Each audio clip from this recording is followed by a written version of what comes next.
अच्छा, आज हम इस वीडियो में कक्षा 6 और 7 हिंदी प्रवाह कार्य पुस्तिका के कार्य पत्रक 91 हल करेंगे। और इससे जितने भी पहले के कार्य पत्रक हैं उसका लिंक नीचे डिस्क्रिप्शन में दिया गया है, वहां जाके सभी वीडियो एक साथ देखें। कार्य पत्रक 91 है। बच्चों, आप हमारे चैनल पर नए हो तो चैनल को सब्सक्राइब जरूर करें। वीडियो कैसी लगी हो कॉमेंट में जरूर बताएं। कार्य पत्रक 91 दक्षता गद्यांश पद्यांश को पढ़कर समझ के साथ उत्तर दे पाना, विश्लेषण कर पाना व निष्कर्ष निकाल पाना। देखो, दी गई कहानी को पढ़कर प्रश्नों के उत्तर दीजिए। देखो बच्चों, इस कहानी को पहले हम पढ़ेंगे, फिर प्रश्नों के उत्तर देंगे।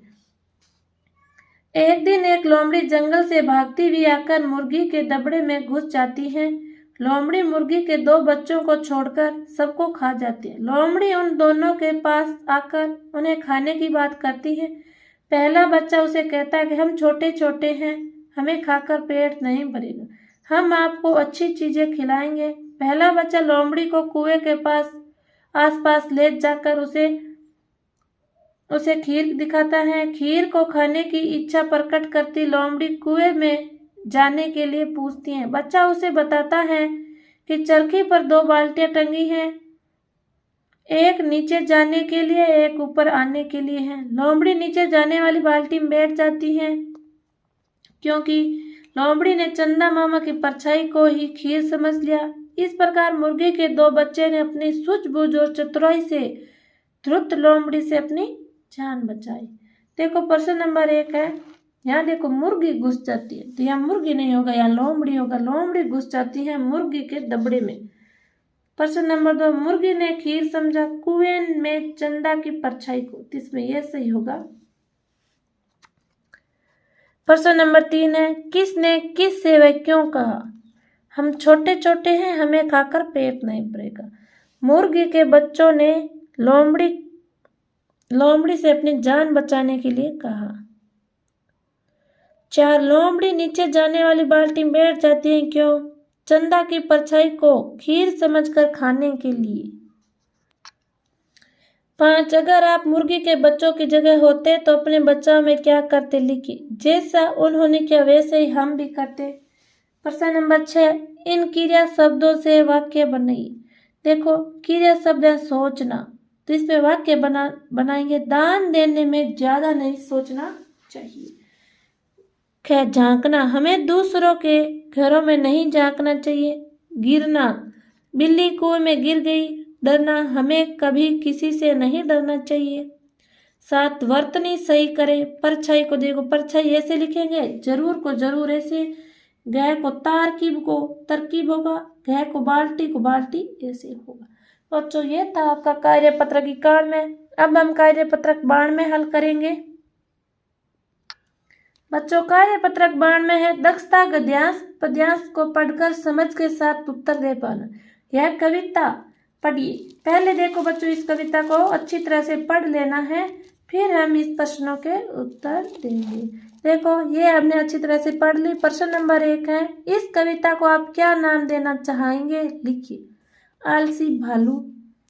2, भालूराम को कवि ने 2 और नाम दिए हैं, लिखिए। चालूराम, टालूराम।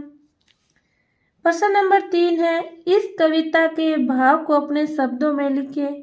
भालू बहुत ही आलसी होता है, वह पूरे दिन सोता रहता है। प्रश्न 4 है, कवि द्वारा भालूराम को दिए 2 अन्य नामों का क्या कारण है? चालाक और आलसी होने के कारण। चालाक। 5, आलस करने से क्या क्या नुकसान हो सकते हैं, लिखिए। 1, हमारा काम समय पर पूरा नहीं होता। आलस से शरीर बेकार हो जाता है।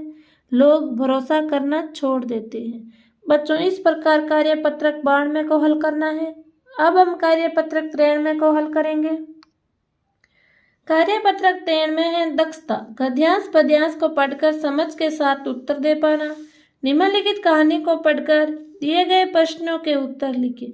बच्चों, पहले ये पूरी कहानी अच्छी तरह से पढ़ लेनी है, फिर हम इस प्रश्नों के उत्तर दें। प्रश्न नंबर 1 है, तेनालीराम दरबार में थे कृष्णदेव राय के। 2, तेनालीराम दरबार में किस वेश में आए? मुंह को नकली चेहरे से ढककर। तो इसमें ये हो। प्रश्न नंबर 3 है, राजा ने तेनालीराम से क्या वह क्यों कहा?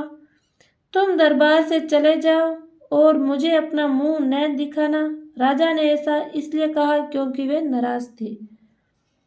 प्रश्न 4 है, अपना मुंह न दिखाना, यह वाक्य किसने कहा, किससे कहा? यह राजा कृष्णदेवराय ने तेनालीराम से कहा। प्रश्न नंबर 5 है, दिए गए शब्दों के अर्थ लिखिए। देखो, चतुर का अर्थ होगा चालाक, नाराज का अर्थ होगा क्रोध, दृष्टि का अर्थ होगा नजर, आदेश का आज्ञा, क्रोध का गुस्सा, नम्र का सरल। बच्चों, ये था आपका कार्यपत्रक 10 में 93। अब हम कार्यपत्रक 54 में 94 को हल करेंगे। बच्चों, कार्यपत्रक 54 में है, दक्षता गद्यांश पद्यांश को पढ़कर समझ के साथ उत्तर दे पाना।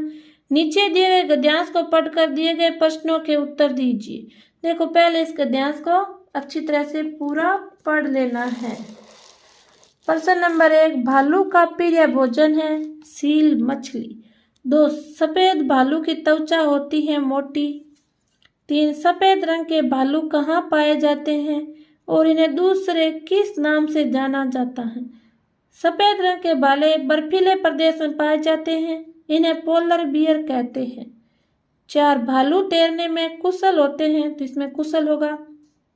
5, भालू सोने और खाने में शौकीन होते हैं, जिसमें भालू होगा। 6, किस कारण से भालुओं की संख्या कम होती जा रही है? ग्लोबल वार्मिंग की वजह से भालुओं की संख्या कम होती जा रही है। प्रश्न नंबर 7 है, भालू के स्वभाव की विशेषता के बारे में लिखिए। 1, तैरने में कुशल होते हैं। 2, भालू की नज़र तेज होती है। 3, भालू का प्रिय भोजन सील मछली होता है। 4, भालू सोने और खाने के शौकीन होते हैं। प्रश्न नंबर 8 है, कालू भालू और पोलर बियर में क्या अंतर है? काले भालू सामान्य जंगलों में पाए जाते हैं, जबकि पोलर बियर बर्फीले प्रदेशों में पाए जाते हैं। बच्चों, इस प्रकार कार्यपत्रक 54 में 94 को हल करना है। बच्चों, अब हम कार्यपत्रक 95 में हल करेंगे। देखो, वीडियो अच्छा लगे तो कमेंट जरूर करना। कार्यपत्रक 95 में है, दक्षता लिखित सामग्री के तथ्यों को पढ़ना और समझ पाना। देखो, इस पहले प्रतियोगिता को पढ़ लेना है। एक बड़ा कार्यक्रम उतना ही बड़ा जितना आपके बच्चे की कल्पना है। अखिल भारतीय जेब्रा रंग प्रतियोगिता 2024 में भाग लिया। तो प्रश्न नंबर है, उपरोक्त वर्णित विज्ञापन को पढ़कर दिए गए प्रश्नों के उत्तर लिखिए। 1, यह विज्ञापन एक प्रतियोगिता की घोषणा कर रहा है, तो इसमें प्रतियोगिता होगा। 2, यह कार्यक्रम की पाठशालाओं के लिए खुला है, पूरे देश के लिए। 3, जो माता पिता चाहते हैं कि उनका बच्चा भाग ले, उन्हें पाठशाला संपर्क करना चाहिए, तो इसमें पाठशाला होगा। 4, इनमें से कौन सा कथन सही है? जीतने वाले को नकद इनाम दिया जाएगा, तो इसमें नहीं, ये गलत है। जीतने वाली कलाकृतियों को देश की कई प्रदर्शनियों में पेश किया जाएगा, सही है। जीतने वाली कलाकृतियों को समाचार पत्रों में छापा जाएगा, नहीं। देखो बच्चों, इस प्रकार कार्यपत्रक 95 को हल करना है। बच्चों, वीडियो को ज़्यादा से ज़्यादा शेयर करें, चैनल को सब्सक्राइब करें। धन्यवाद। जय श्री कृष्णा, जय श्री राधा।